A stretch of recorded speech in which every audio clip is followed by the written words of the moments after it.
Has anyone ever challenged you to something that you're an expert at without them knowing it? If so, how did it turn out for them/you? Story 1. I used to play trumpet in a local symphony. I gave it up because people became too competitive and dicks rather than just accepting the fact that we were making music. My friend was in the orchestra as well as a violin player. After I had quit, I went to one of the concerts, and afterward I had no trouble getting backstage because I used to be tight with the security guard back when I played. So I met up with my friend and he asked what I thought about things and how they sounded. After I gave him my thoughts, he joked that they were missing a strong trumpet part. This launched me into a little critique of the brass section. Just then, this girl, must have been fairly new because I have no idea who she was, walks up to me and says very witch-like, "I overheard what you're saying. Who in the hell do you think you are to criticize our music like that?" I simply said, "Honey, I was the principal trumpet player for 5 years." She then tried to make up for her rudeness and asked why I no longer played. I smiled and said, "Because of people like you." Story 2. When I was like 16, my friends and I had a lightsaber battle after a couple of feet of snow had fallen. Now, my brother and I fought over those things constantly. For years in the yard, on the trampoline, in the barn loft, wherever. Well, during the Battle of Hoth, there were snowballs in play as well. I guess I got too into it and was used to fighting my brother, who was more practiced than my friends. I was running towards a guy, he hurls a snowball, and I come up with the lightsaber and hit the snowball, then come back down and hit him right near the collarbone. I was told to stop playing so hard. Sorry, can't turn this Jedi swagger off. Story 3. I was at the gym at work and there was a fit-looking older guy running on the treadmill. There's also another guy there just wandering around, not really working out, but trying to talk to everyone and offer advice. What is it with guys thinking girls need help in the gym? Just being a pest in general. He wanders over to the guy running and starts asking him what he's training for. The running guy answers, "Ultra marathon in a few weeks." The annoying guy is impressed but jokingly says, "Will you win?" Running guy, "Probably." Annoying guy, "Oh, yeah, you've always got to be positive, right?" Running guy, "Well, I've won it for the last 3 years and the closest person to me was 50 minutes behind me, so yeah, I'm pretty positive." I surreptitiously checked out the guy's name on the sign-in register and went back to my desk to Google him. Yep, multiple factors for ultra marathons, 24-hour road, and treadmill races. 48-hour treadmill races. Story 4. In the Marine Corps, they do a lot of wrestling and grappling as training and exercise. Well, for a Marine, I was a pretty unimposing looking person. Little did they know that I had been doing jiu-jitsu, a form of grappling, for almost 4 or 5 years before joining. So more than a few times I would have these big weightlifter meathead types challenge me to grappling only for me to wipe the floor with them. It kinda became a joke once people caught on, and when we would get new guys to the unit, the guys in the know would trick them all into grappling against me. Story 5. Okay, there I was, a 14-year-old girl, autistic, cripplingly shy. I was known as the silent one. I had known this group of people for 3 years, but I had never said more than 2 words to any of them, mostly guys. They would always get into stupid contests to prove their macho-ness, i.e. who can eat the hottest pepper, eat a Grand Slam from Denny's the fastest, etc. This time, it was who can chug a bottle of water the fastest. I have this weird ability to instantly drink a water bottle by crushing it flat and basically inhaling it. Without saying a word, I grab a bottle of water and sit on the table with them. They were a bit weirded out, but they went with it. Everyone chugs, and by the time any of them drank an inch of water, I was done. Most of them just stopped and stared with their mouths open in a mixture of awe and revulsion. It was glorious. Story 6. Not an expert, but I was invited to a Christmas party last year. They had a dessert competition. Not very many people knew I'm going to college for culinary arts. Won unanimously. He told me that he wanted a rematch next Christmas. I'm taking my baking class this semester. Good luck, mister. If you crush someone at making a dessert, of course they'll want a rematch. That means they get to eat your dessert again. Story 7. Was drinking with friends at a nightclub known for getting rowdy at times.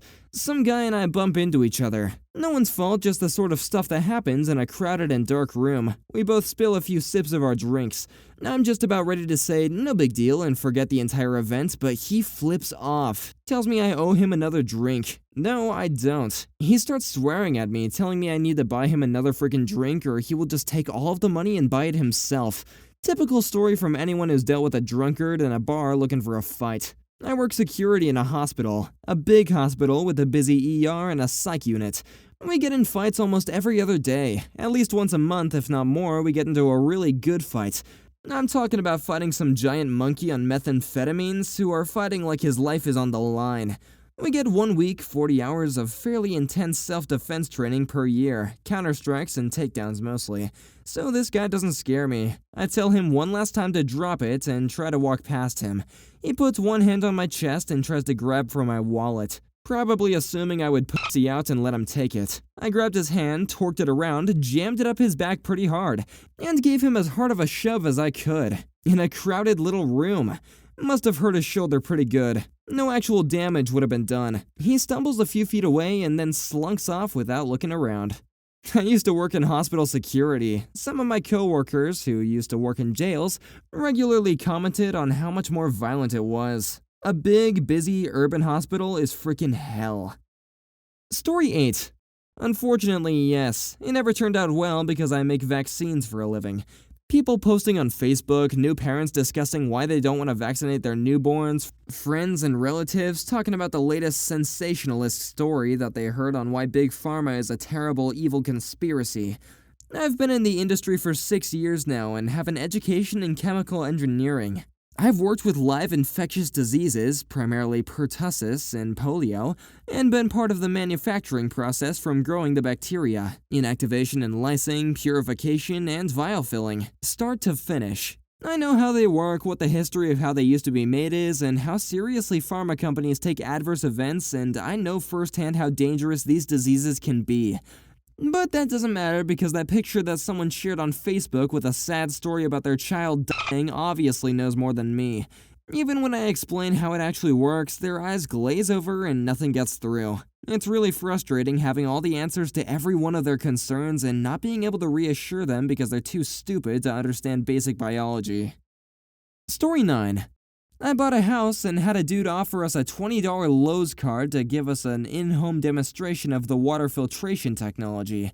He came in, set up, and started his spiel. He asked me what I do for a living, and I replied that I'm a chemist at a water treatment plant.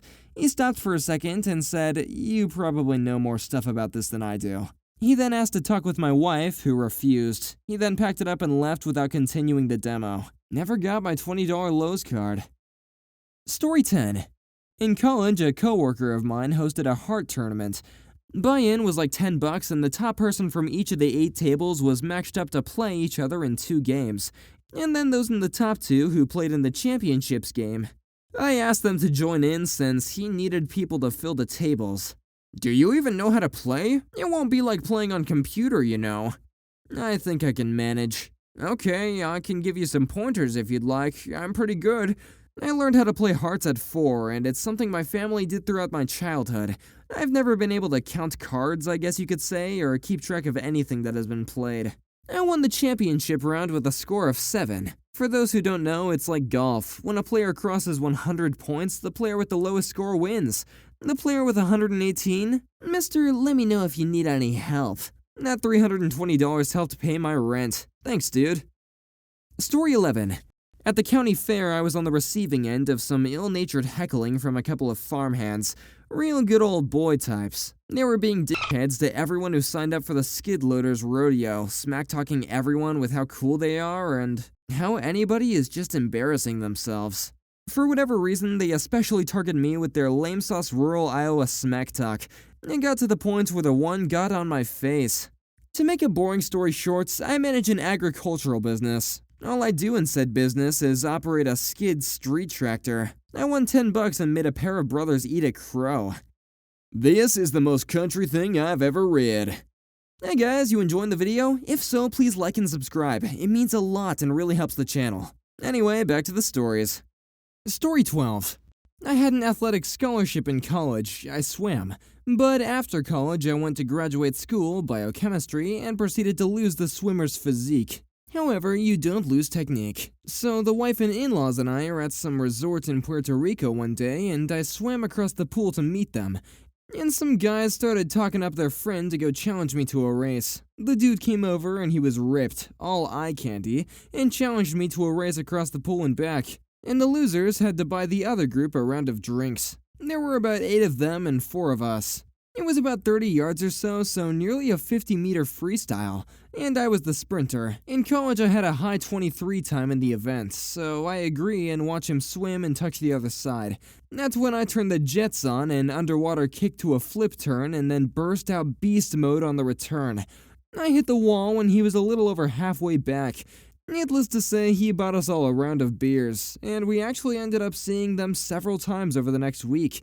He was a really cool dude, but was obviously really embarrassed. Now that I think about it, I hope either he or one of his friends is a Redditor and sees this. People don't realize swimming is not about being huge and muscled. Story 13. Somebody challenged me to play a round of Age of Empires 2, a medieval strategy computer game, against him. I used to play that game on a competitive level, so I just proceeded to play at roughly the same snail's pace speed that he did, sometimes attacking him with weak armies to make it look like I'm struggling against him. Well, in reality, 90% of my troops were tucked away hidden in the back of my lands. It was a closed-off arena map, which made it really easy to hide them from him. So I continued to act like I'm really struggling and slowly start to give in to his siege attacks, making it look like he's actually going to win the game. At one point, he asked in a victoriously smug voice, "So, looks like the game is over, right?" To which I reply, "Looks like it." Before he could say anything else, roughly 100 fully upgraded elite Teutonic warriors emerged from my side of the fog of war and proceeded to annihilate everything in their path. His reaction was priceless. It went from complete disbelief, "Where are all those units from?" to denial, "You cheating asshat," and other various emotions, while I just had a hearty laugh. Story 14. Mario Kart 64. This was back in college, and I didn't actually realize how good I was. I had spent countless hours in that game just messing around in all the levels, finding all the silly little tricks that you can do to shave off time, practicing my banana peel aim, and perfecting the art of the upside-down question mark. Some guys in my dorm challenged me, and I was like, sure. Wiped the floor. I was flabbergasted. They had been trash-talking each other, and at the end of the whole thing, they just stared at me like I was a monster before breaking out into holy craps. So they commenced in inviting their champ over to teach me a lesson. I just idly chatted the whole time while I lapped the guy on Rainbow Road, to his and everyone else's dismay. I don't even know. Most useless mastery ever? Story 15.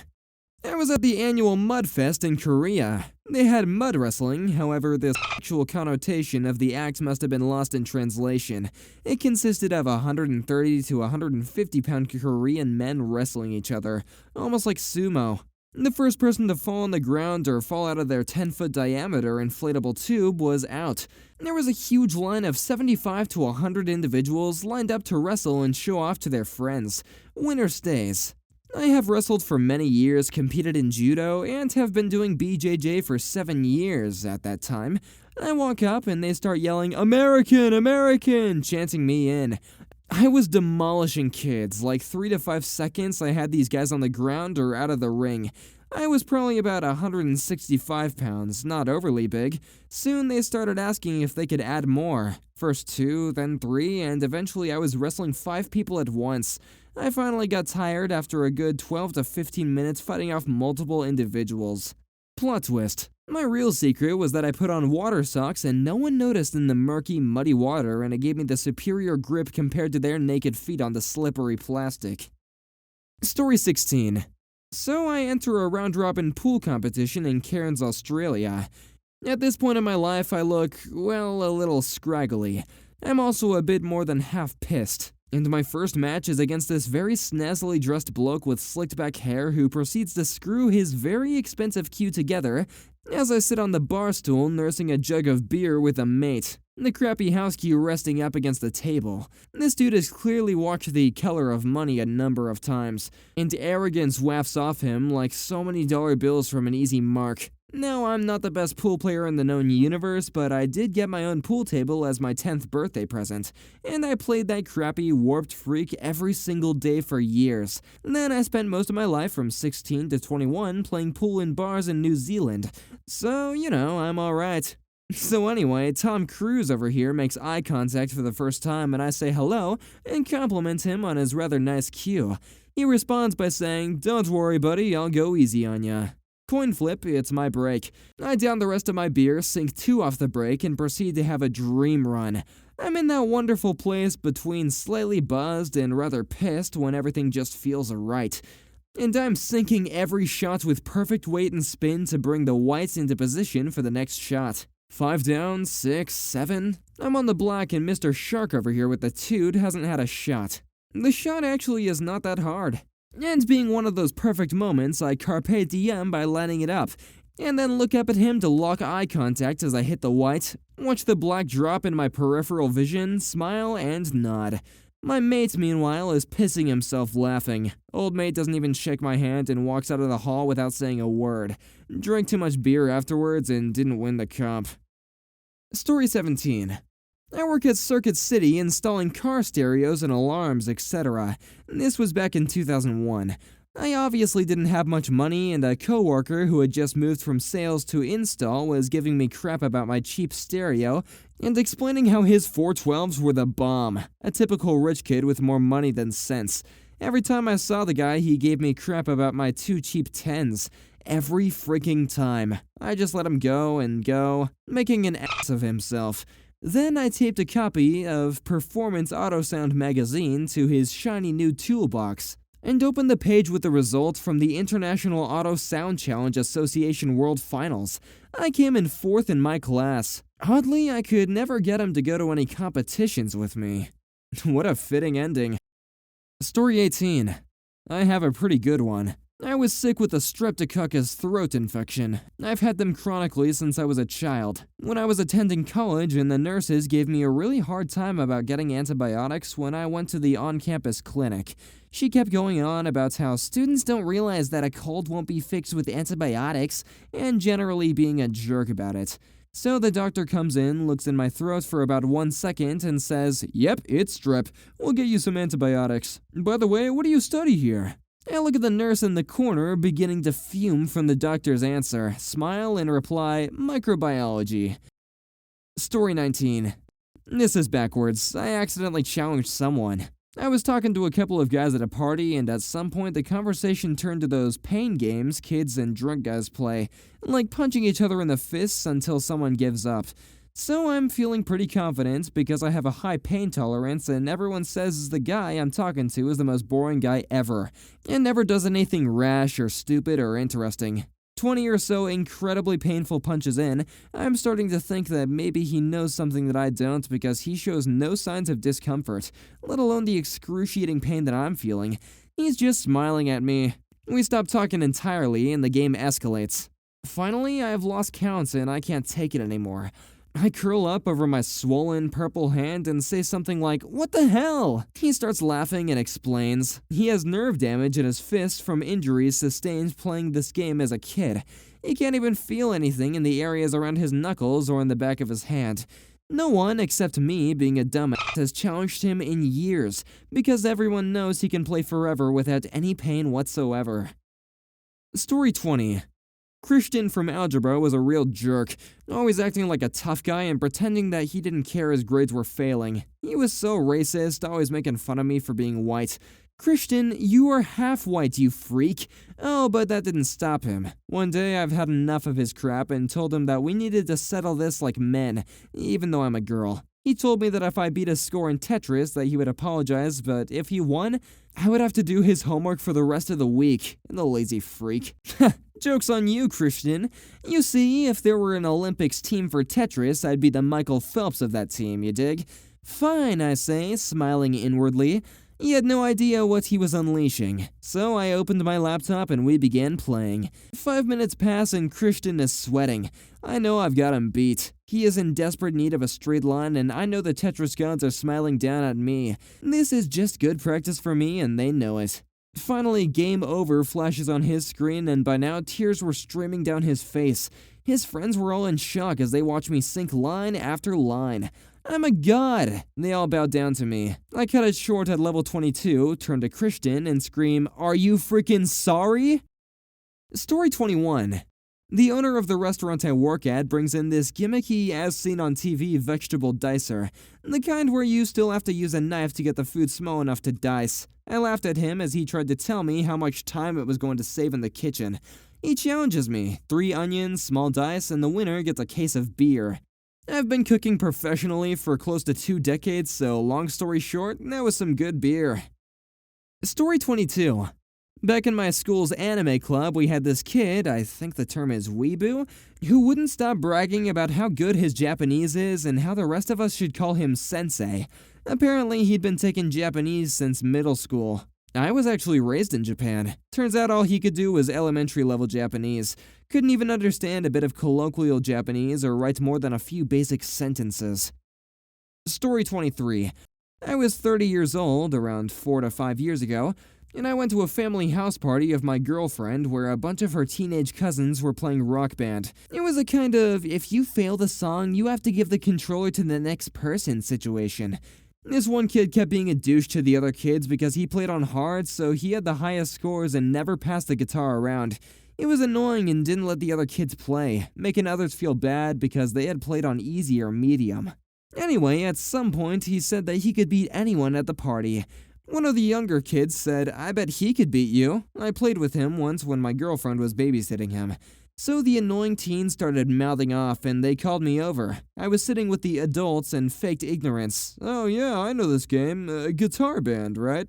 So we had a plastic guitar rock-off. If I won, he would let the younger kids have the console for the rest of the evening. The best score would win. Same song, of course. He selected AC/DC Thunderstruck on hard. On my turn, I changed the difficulty to expert, and he said, "I think you made a mistake." And I said, "No, I didn't," and then proceeded to whoop his ass score and percent-wise. I became a rock god for a bunch of 12-year-olds that day. Story 24. Just the other day, we lost power to the building, and my work computer subsequently, and it wouldn't keep the date, said it was 2004, so I couldn't log into the servers or anything. Time/date sync error and the BIOS are locked, so I can't set the date. I build computers in my spare time, so I'm well versed in how things work. So this is an easy fix to replace the CMOS battery. But we have an IT department and the computers are locked with padlocks that I don't have the key to. I work in a school, so I submit a work ticket over the phone. Lost power, PC doesn't keep time whenever power outage occurs. The IT guy comes out and spends 30 minutes trying to figure out why it wouldn't keep the time, but it keeps time while he has it turned on and working. I'm just watching with disbelief. They pay this guy more than me to fix computers. Honestly, after half an hour, this guy pulls the power plug and plugs it back in. He's amazed the clock is off by 30 minutes, but still in 2004. So I finally tell him to replace the battery. Tells me that there are no batteries on PCs anymore. They use capacitor power from PSUs to hold the time. I am befuddled now as to how this guy got his job. I tell him, trust me, change the battery, set the time and dates, unplug the power, and see what happens. He finds the battery, says it's for giving the hard drives the power to park their drive heads after a power down, and reluctantly replaces it. It works fine, but he still says it's the capacitor. It holds a charge forever. Then unlocks the BIOS for me because I seem to understand computers enough to be able to set the date, in case I need to change the time again if it happens again. I have bolt cutters here and will open the damn tower myself next time. Story 25. Last week I was going to go upstairs to brush my teeth. Well, lo and behold, out of nowhere, my daughter gets all cocky and challenges me to race up the stairs. Now, she's 6 and in shape, but I've been running upstairs my whole damn life. So we line up and go charging up the stairs. Well, she won. I had to let her win like every time.